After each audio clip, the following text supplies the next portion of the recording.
Good evening, YouTube. Hardball Crazy coming back at you with a new video of recent pickups. Stuff I picked up over the last week or so, week and a half, maybe 2 weeks of randomness, awesomeness, I would say. But thought I'd show you the cards I got.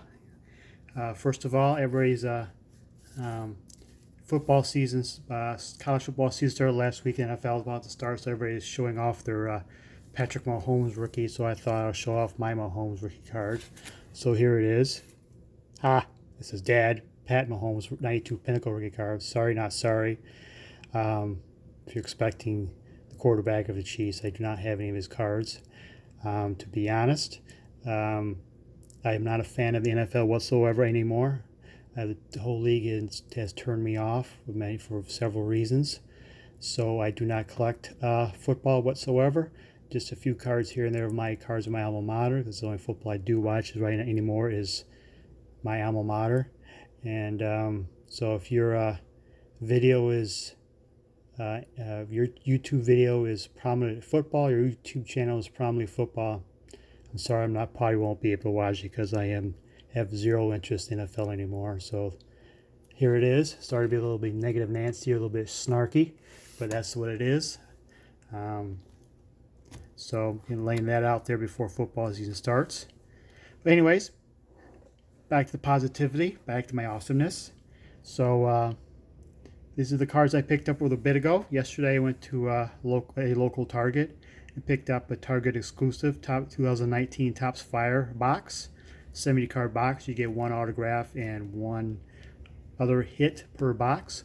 So I'm gonna give you I do better with busted off camera, so I did that. So I'm gonna show you the highlights off my box. Here they are. A Fernando Tatis Jr. rookie card.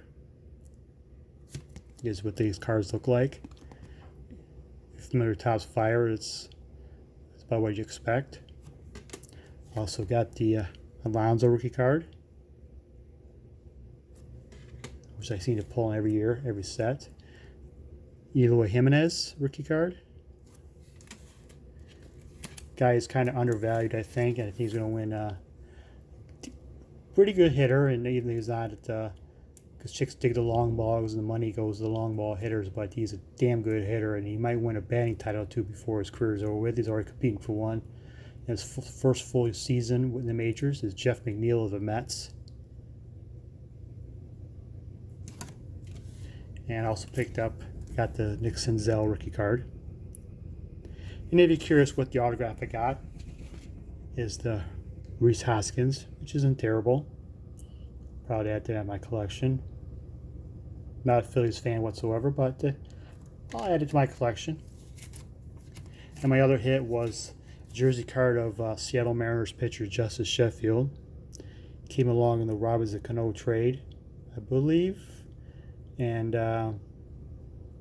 might be that trade. Oh, James Paxton trade maybe.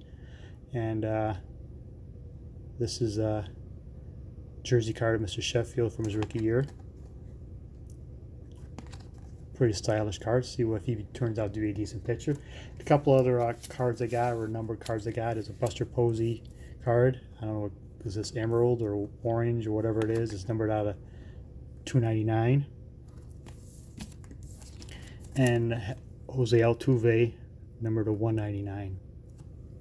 There you go. That's pretty much my highlights. My top fire set. Not a bad box for $60. Some good rookies, decent autograph, a couple numbered cards of a future Hall of Famer, and possibly a second future Hall of Famer. We don't know. I'm not sure about Buster Posey. Started out his career as such, but we'll see. I like Buster Posey, anyways.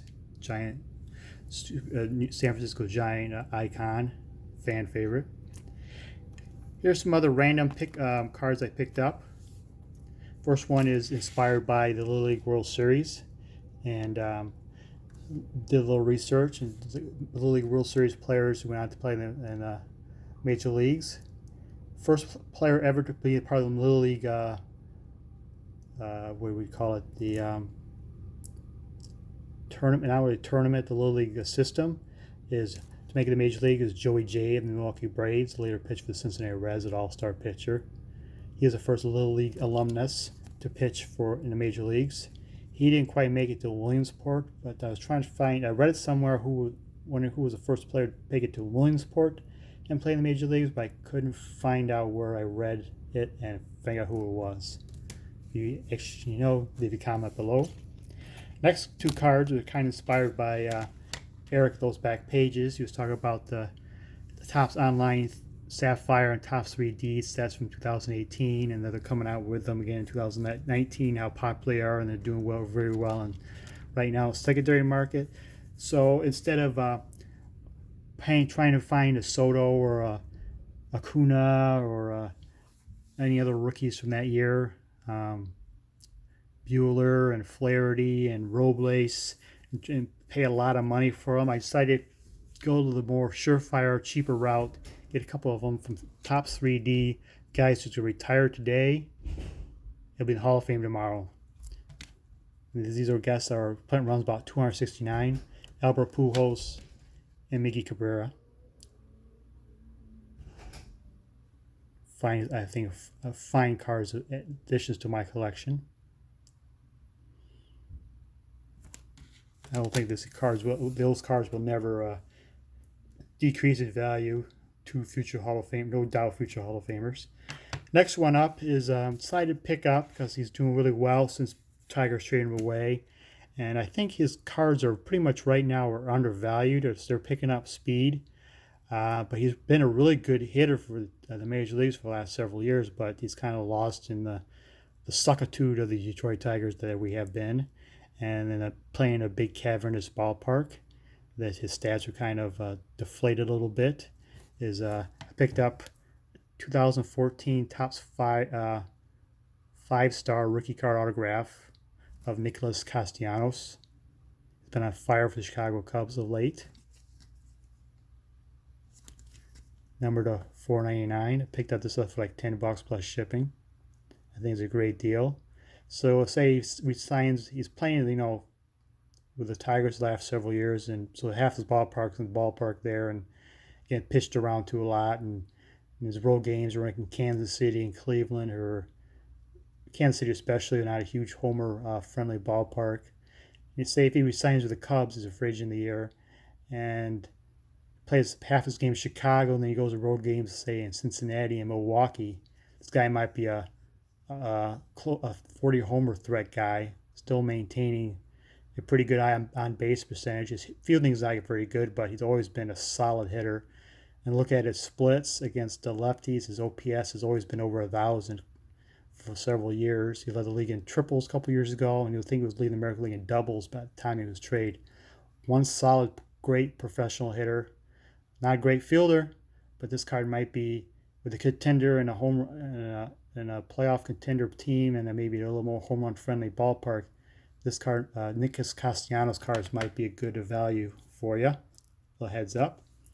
My next one is for my Hall of Fame collection, and it's not a player; it's an executive, a well-known executive. We all know the 1960 Fleer is an all-time great set, and Ted Williams is the only Playing Days player card in that set that's in the set, but he's not actually considered considered playing only active participant in that set.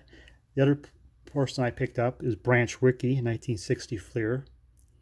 Obviously by this time he was done with the Brooklyn Dodgers and St. Louis Cardinals, but he's still active in baseball, so I still consider this an active participant, Playing Days, executive days, what you want to call it, collection from my collection.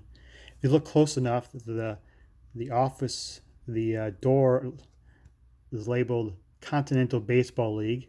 And at the time of this card came out in 1960, the Continental Baseball League was trying to become yet another major league beyond the American League and National League, a third major league, and they're trying to expand baseball.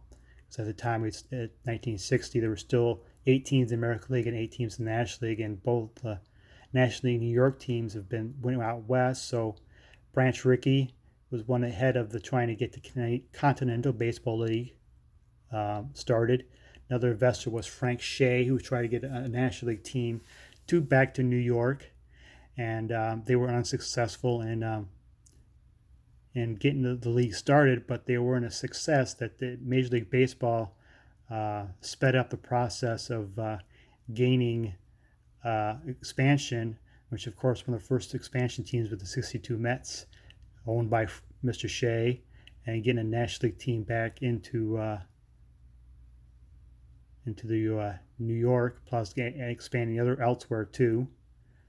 Los Angeles Angels in '62. So he was active, and after the failure of the Continental Baseball League, he went back to the Cardinals front office a little bit. So he was active during the '60 Fleer card.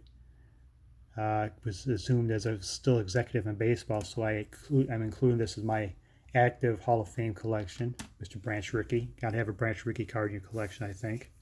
My last card is probably my biggest dollar card per purchase. Is somebody who's associated with Mr. Rickey. If you watch the new movie 42, you won't totally understand it. He was associated with all three New York teams back in the day, in the heyday of New York baseball. Is the Lip, 1939 play ball, Leo the Lip DeRocher. This is when he was with Brooklyn Dodgers as a player manager. See, it says back here he's a playing manager, so he's still active as a shortstop and a manager. So it's a playing days card of a Hall of Famer. 39 play ball, SGC4. It was like a fantastic looking 4. Proud to add this to my collection. Leo the Lip DeRocher. I previously had a 69 Topps card, manager of the Cubs. This is my first playing days card of Mr. DeRocher. He has only a few cards from his playing days. He has a 33 Gowdy, he has a 36 Worldwide Gum, and then maybe one or two other ones. I'm not sure. He's in the 41 double play set. I'm not sure he was I believe. I'm not sure he's a player or just a manager of that set. There you have it. That's my recent pickups. Hope you enjoyed the video and have a fantastic evening. Thank you for watching.